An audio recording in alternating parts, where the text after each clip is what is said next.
Hello and welcome to this Against the Storm tutorial on Newcomer Caravans.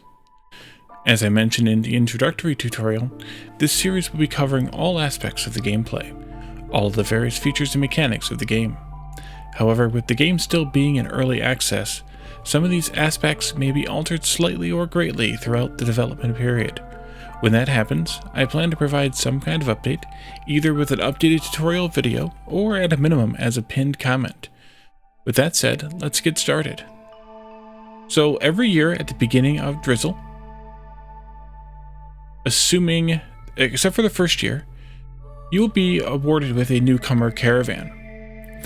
Newcomers caravans are similar to the one you start the game with. However, there are fewer people and fewer resources available. You find them by using this icon here at the top of your screen at the beginning of each year.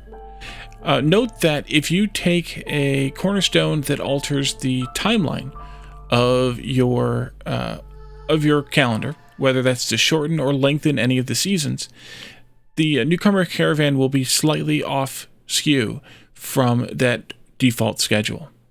So basically they come every 10 minutes, which is the default length for a year.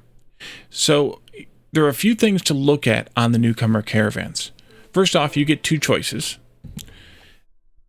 Each choice will have a number of people and a number of materials.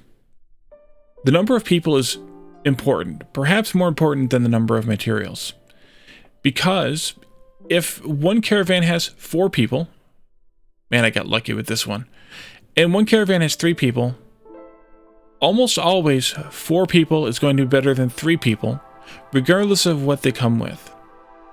That's because an extra person can do a lot of work to make up for the lack of materials.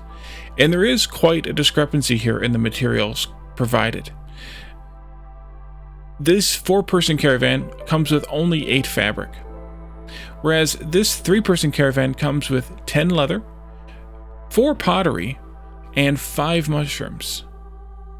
10 leather can be used even in the default crude workstation to make almost 4 fabric. So you can kind of see right there, this is worth almost half as much as this. Pottery takes clay. In the Royal Woodlands where we are now, clay is not so bad to come across. Any place also where you can mine copper, clay is not so bad to come across. But other than that, you might have a little bit of trouble with copper.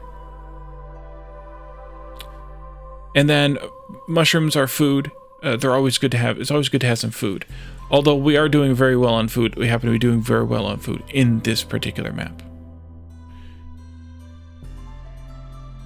So in this case, I am going to take the 4 over the 3. I would like to have more humans, as I only have 1, and because farming is a very important thing to do in the Royal Woodlands, I would like to have more humans because of their focus on farming, but we'll get more humans later, so we're going to go with this caravan here.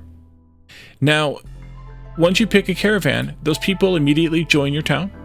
They show up as your population here, and they may need to be housed just like any other population, and the materials they come with are immediately put into your storage.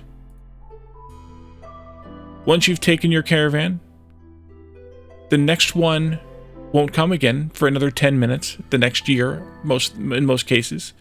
So make sure you take one that you are comfortable with.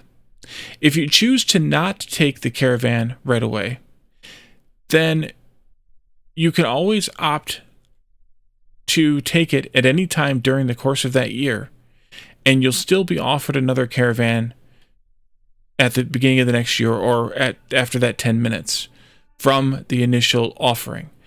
You do not have to wait 10 minutes from the time you take the caravan, just 10 minutes between the offerings of caravans. If you choose to not take that caravan for the entirety of that 10 minutes and the next one becomes offered to you, then you lost the original caravan. That's about it for Newcomer Caravans. If you have any questions or comments, please reach out to me in the comments section below, or find my Discord link in the description and come visit me there. You can also check out my concurrently running Let's Play series, where I go over a lot of these items in more detail, or in detail, as I'm playing through the first couple of towns. As I progress beyond the second town, I speed up the gameplay a little bit, so that, because we've already covered everything that there is to cover, and anything new I will slow down and cover, but anything that's repetitive, I'll speed through a little bit faster so that the gameplay is a little more smooth. And of course, please check out the rest of the tutorials in this tutorial series.